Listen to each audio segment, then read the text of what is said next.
Hey, what's up everybody? Welcome back to the channel.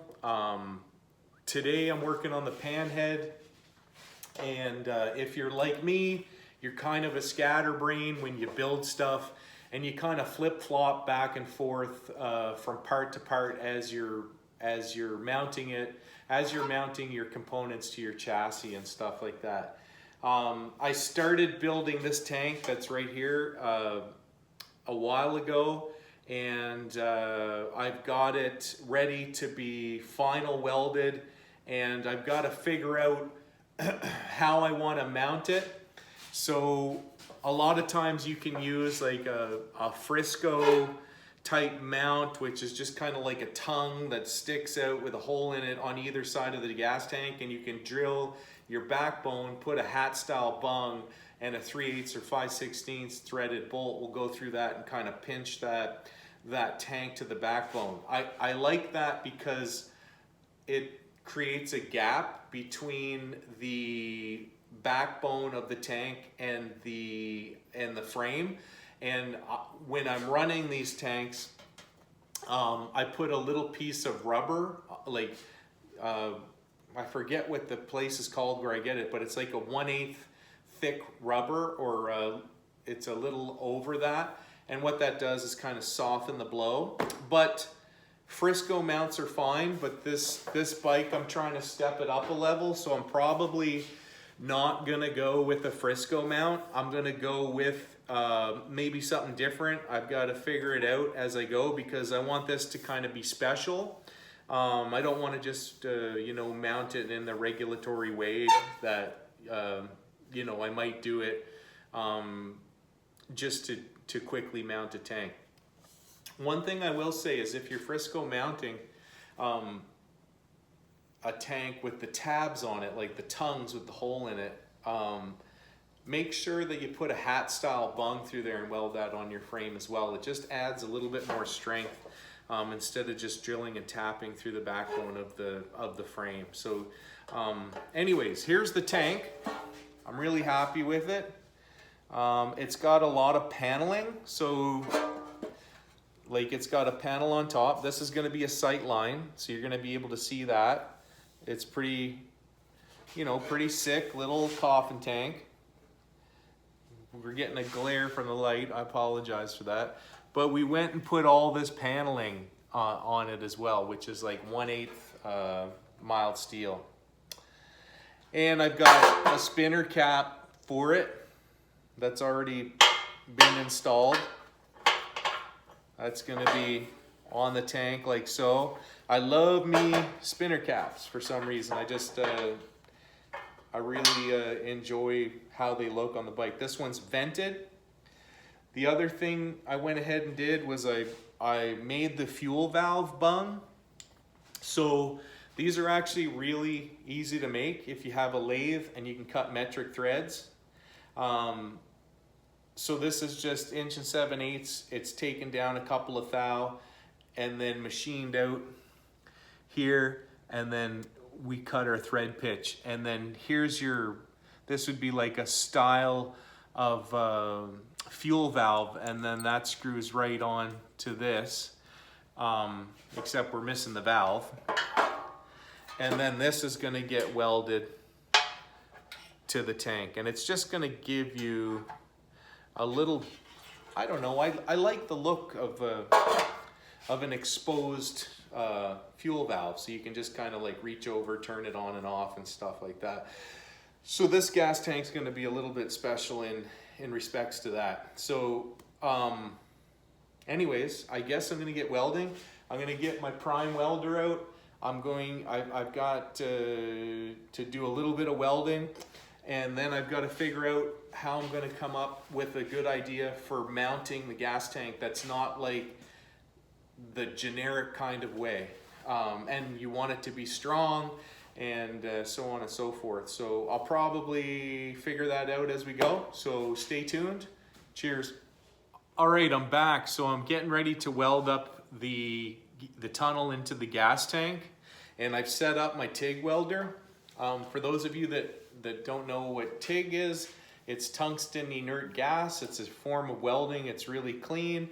It's fun to do. I've been TIG welding for, I think, like almost 20 years now. It's my go-to type of welding. I enjoy it, but everything has to be really, really clean. I'm using a red 2% thoriated tungsten. The size of the tungsten is 1/16, and I'm using a number 8 cup, and I've got a Parker 20 number 20 valve, so it's really, really maneuverable, really easy, easy to hold and stuff like that. And I think this one's rated for, it's either 200 and 250 amps. I can't remember. And the other welder I have over there is rated for 350. So the holder isn't as nice to use as this one. This one's a lot lighter, and it's a lot easier to hold in your hand.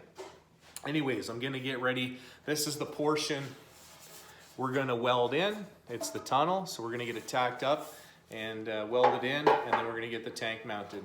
Cheers.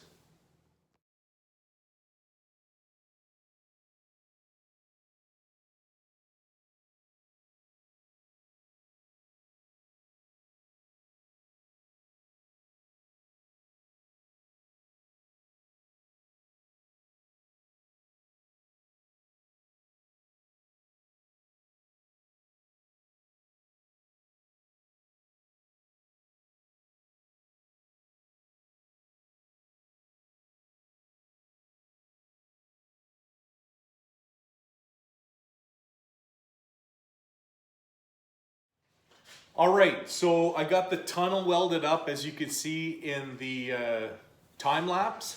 I've got it just sitting pretty on the bike. I'm gonna show you guys what it looks like and what that fuel supply line looks like on the bike. There was a certain way I wanted it mounted, and it came out perfect. So I'm gonna show you guys, gonna flip the camera around. Peace, be right back. All right, so there's the tank on the bike. You know what, as I was doing this layout, I'm not fond of the handlebars anymore, so I think that's something I'm gonna have to kind of rethink.